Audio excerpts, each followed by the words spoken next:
life on the Earth would be impossible without the sun. However, the sun, as one of Mother Nature's most forceful elements, can have devastating effects at times. Higher temperatures has resulted in diminished crop yields, melting of ice reservoirs in the mountain that feed the Earth's rivers, caused more destructive storms, increased areas affected by drought, and caused more frequent and destructive wildfires. The sun, though, can be utilized to solve some of the energy challenges facing the planet. One company that is doing this is Strauss, which designs roofing tiles fitted with solar panels. Tony Nyaga is the company's chief executive officer. When I was working for the World Bank, I was hit by these statistics, glaring, very shocking, that over 70% of Africans do not have access to reliable electricity. And this is, it was a fact that it didn't make sense to me, because if you look at the sun, right now, even chilly as it is, the sun can power the Earth 3,500 times. So us being in the tropics, Sub-Sahara, where we have the most solar energy, yet we are the guys who have the most energy poverty, over 70%. So it didn't make sense. And so that's why I set out to bridge this dichotomy. Formed in 2014, Strauss Energy designs building materials that capture the sun's rays and convert them into solar energy. Referred to as Building Integrated Photovoltaics, or BIPV in short, the solar tiles work in such a way that they can produce power that can completely sustain a modern household without the need for a secondary power source. I went back to school to do my master's in energy management, and since I had a structural and construction background, my project was combining both the construction industry and the energy industry. And that's why I thought to combine solar energy cells into basic building materials. According to Tony, Strauss Energy chose to fix the solar panels on the roofing tiles, as this would garner less resistance from Kenyans and would be an easy sell. Nevertheless, he is of the opinion solar panels can be fixed on walls, glasses, and pavements. Even though Strauss Energy's BIPV solar tiles went on sale in April of 2016, Tony remembers fondly his first few pieces. Made from waste products sourced from the Dandora dumping site at their first workshop at Babadogo, the structural engineering graduate from JKUAT realized immediately something was missing. At Babadogo, we got a molding tool. We got a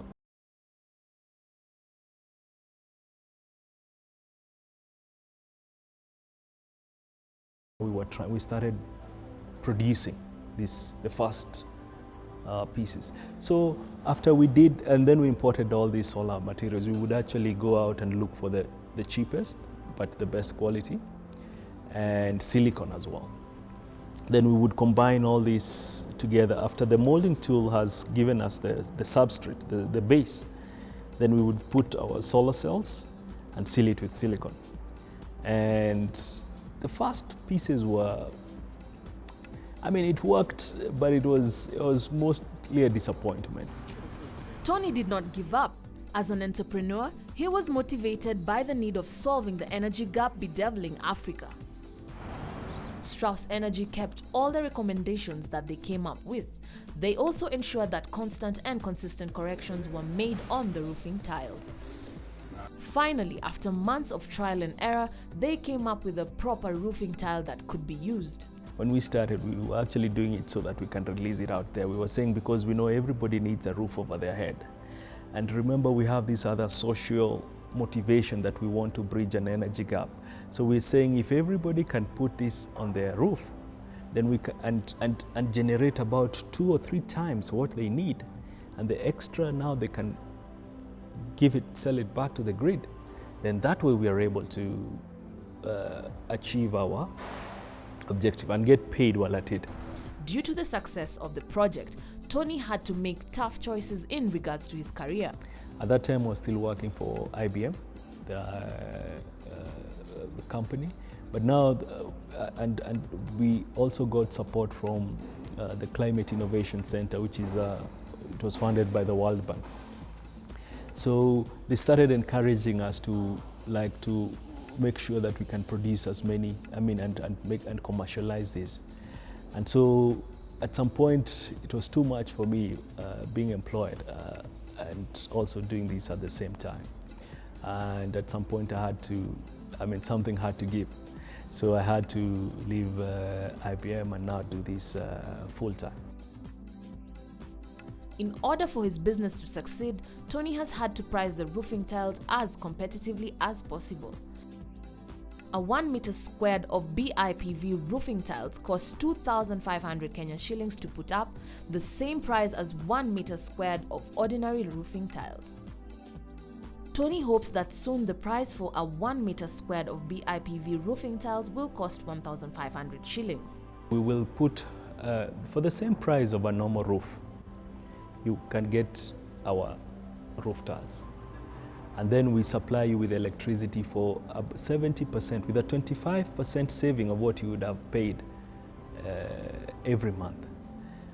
And then we also evacuate the extra power. But right now, until August, when the bill passes, is when now we actually have the net metering bill. So right now, we only just, the customers we're doing, all the power, they're consuming it. We're not yet sending power back to the grid. Gaitheri Secondary School in Muranga recently installed the BIPV roofing tiles. The school now pays 4,500 shillings to Strauss Energy as opposed to the 6,000 shillings it was initially paying to Kenya Power. The Strauss Energy model hopes to feed into the national grid any extra power that their clients might have. At the end of each month, Strauss Energy will calculate how much power was sent to the grid. Although this new model might not be the silver bullet for Kenya's energy woes, more and more institutions are buying into the idea. Already, Strathmore University sells its extra power to the Kenya Power. The project we're doing this year, only about 850 houses, it will generate 1 megawatt additional. Next year, if we do, we're looking to do about 10,000 houses. So we will generate about another 10 megawatts additional. The other year, we're looking to do at least about 30,000 or so houses. So that's another 30 megawatts additional to the grid. So this is the trend that we're seeing, that we are going to achieve our objectives of bridging that energy deficiency by using the freely occurring solar resource. Strauss Energy may have found a niche market, but the sector does have its own unique set of challenges. Solar energy is known to have very steep entry point in terms of capital, the initial capital that you pay up. And that's actually one of the biggest challenges. Because even for us, like when I say we will give it to you at this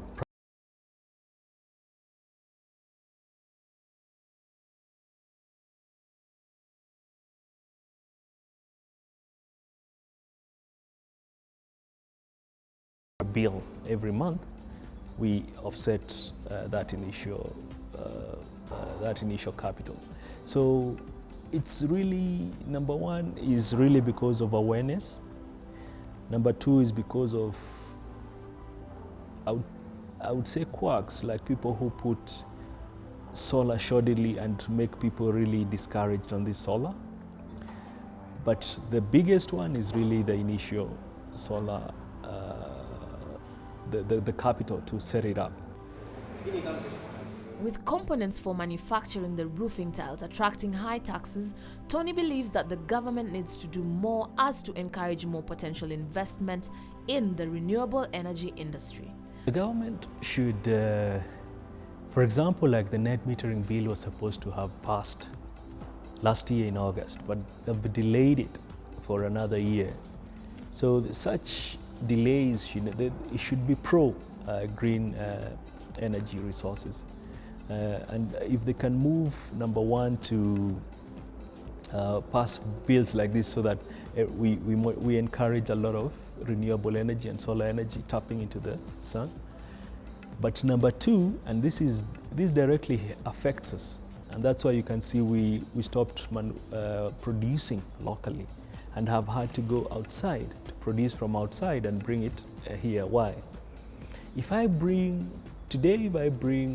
a full assembled solar product, it is zero vatable, okay? But if I bring in one components, individual components of this product so that I can assemble or manufacture it from here, each one of these components is hit by VAT. Due to the intricate designs of the roofing tiles, most Kenyans at first think the technology is expensive to acquire. Strauss Energy has had to be clever in its marketing strategy by targeting stakeholders that will buy into the idea. Kenya experiences more than 10 months of adequate sunshine. Strauss Energy hopes to tap this resource so as to encourage the growth of the Kenyan economy. If you put a roof with this and it powers your house and you have extra, you get paid, so you have extra purchasing power in your pocket. So eventually we will have more money even circulating in the economy and boost I would say economic activity because there's more money flowing. So what words of advice does the entrepreneur have for people who want to be self-employed? If we could have more people generating or building businesses, it means we have more opportunities for work, more opportunities for employment, more opportunities even for the country, to sell, as opposed to us always importing everything, including toothpicks. People can always do something. If there is something, and we should have that Kenyan thing in us that I can do this. We should not always believe in other products from outside. We can partner with other countries outside. I think so. Because of synergies, but whatever it is that you feel you need to do, I would say go for it. Put your basic things together, get a good team, good co-founders, people who will stick with you or who will give you other views, so that it's not always your view, and ground you as well, but always go for it.